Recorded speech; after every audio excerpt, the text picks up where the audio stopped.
நான் உங்கள் அன்பான சயின்டிபிக் வேதிக் அஸ்ட்ராலஜி பேசுகிறேன். நல்லது நினைப்போம், நல்லதே நடக்கும். தொடர்ந்து நம்மளுடைய வீடியோஸ்லாம் பார்த்துட்டு இருப்பீங்க நம்புறேன்.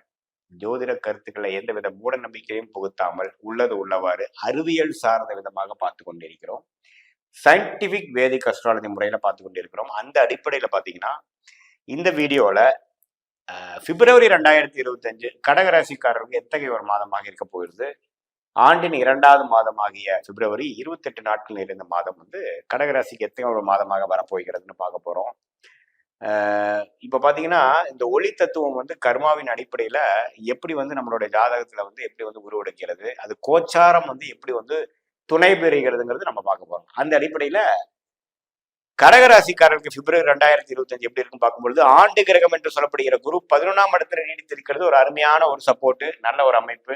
சனி வந்து 8ஆம் இடத்திலே இருந்து அஷ்டம சனி நீடித்திருக்கிறார். இன்னும் ஒரு மாதத்துக்கு மார்ச் மாதம் முழுக்கும் கடகராசிக்கு அஷ்டம சனி நீடித்திருக்கிறதுங்கிறது நம்ம தெரிஞ்சுக்கணும். அதே சமயத்துல ராகு 9ஆம் இடத்திலும் கேது 3ஆம் இடத்திலும் குரு பார்வை பெறுகிறார். ஸோ இப்படி இருக்கக்கூடிய அமைப்புகள் அஷ்டம சனி முடியக்கூடிய ஒரு காலகட்டத்துல நாம இருக்கும் பொழுது குரு வந்து சூரியன் புதன், அதாவது மகரத்தில் இருக்கக்கூடிய புதனை சூரியனை மாத கிரகத்தை குரு பார்ப்பது, அதாவது முதல் 2 வாரம் பிப்ரவரி 2 வாரம் பார்ப்பது நல்ல ஒரு அமைப்பு.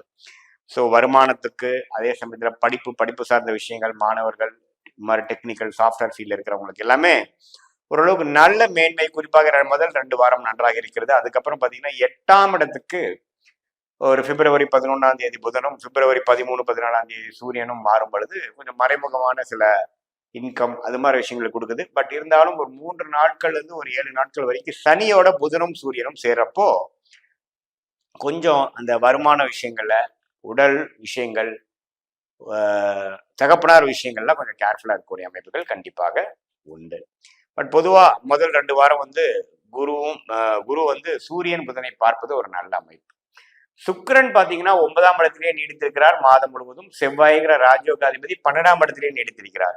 ஸோ எப்படி இப்போ ராஜயோகாதிபதி 12ல இருக்கும் பொழுது கொஞ்சம் வெளிநாடு பிரயாணம், அதர் ஸ்டேட் போறது, டிராவலிங்கு, சுப விரயங்கள் அது மாதிரி விஷயங்கள்லாம் கொஞ்சம் அதிகமாக ஆகக்கூடிய அமைப்புகள் கண்டிப்பாக உண்டு. இப்போ வந்து லாபம் சம்பாதித்தாலும் செலவுகளும் அந்த அளவுக்கு ஈக்குவலா இருக்கக்கூடிய அமைப்புகள் இருக்கு. சுக்கிரன் உச்சம் பெற்றிருக்கிறதுனால தகப்பனார் வழி சொத்து அது மாதிரி சில விஷயங்களை பெனிஃபிட் அடைகிறது, கொஞ்சம் யோகங்கள் வர்றது, கொஞ்சம் ஒரு ஒரு சுப செலவுகள் செய்து கொஞ்சம் ஆடம்பர செலவுகள் பண்ணக்கூடிய அமைப்புகளும் கொஞ்சம் கொடுக்குதுங்க.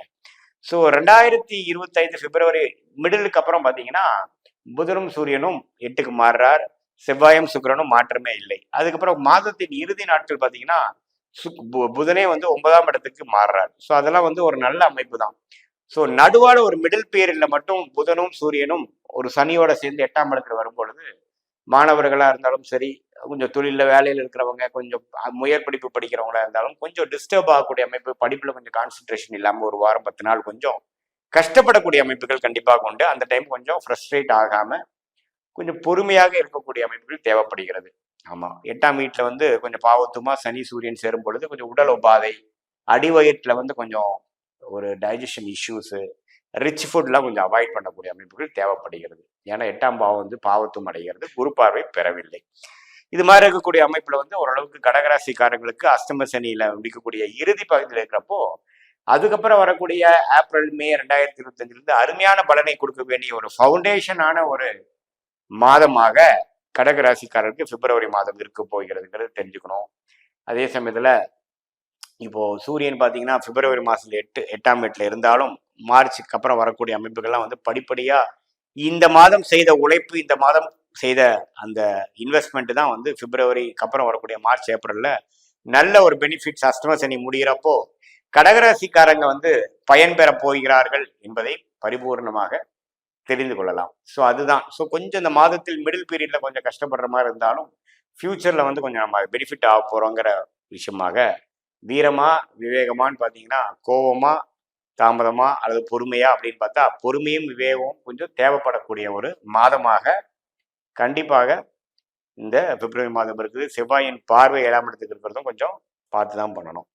ஸோ இது மாதிரி கொஞ்சம் அமைப்புகள் வந்து பிப்ரவரி மாதம் 2025 இருக்கும் பொழுது இது வந்து ஒரு பொதுவான பலனே தவிர உங்களுடைய ஜென்ம ஜாதகத்துல தசாபுக்திகள் எப்படி போய் கொண்டு இருக்கிறது, லக்னாதிபதி எப்படி கொண்டு போயிட்டு இருக்குது, லக்னாதிபதி உச்சம் பெற்றிருக்கிறாரா, இப்போ நடக்கக்கூடிய தசநாதன் புக்திநாதம் கோச்சாரத்துல நம்ம எப்படி போயிட்டு இருக்கிறாரு, இதெல்லாம் பொறுத்துதான் துல்லியமான பலன்கள் நம்ம எடுத்து இப்போ வரக்கூடிய வாழ்ந்து வந்தக்கூடிய காலம் எப்படி இருக்குது, ஷார்ட் டேர்ம் ஃபியூச்சர் எப்படி இருக்குது, ஃபியூச்சர் லாங் டேர்ம் எப்படி இருக்குது, எது மாதிரி டைரக்ஷன்ல நம்ம போனா பிராப்தங்கள் நிறைந்ததாக இருக்கிறதுங்கிற எல்லா கொஸ்டின்ஸ்க்கும் நம்ம விடை தெரியக்கூடிய அமைப்பு இந்த இந்திய வேதத்துறை அமைப்புல இந்த கோச்சார அமைப்பும் இந்த தசாபுக்தி அமைப்பும் நம்ம ரெண்டையும் சேர்த்தி பார்க்கும் பொழுது துல்லியமான பலன்கள் எடுக்க முடியுங்கிறதை தெரிஞ்சுக்கணும். இந்த கோச்சார அமைப்பு வந்து ஒரு பொதுவான பலன்கள் மட்டும்தான் அப்படிங்கிறதையும் நீங்க தெரிஞ்சுக்கணும்.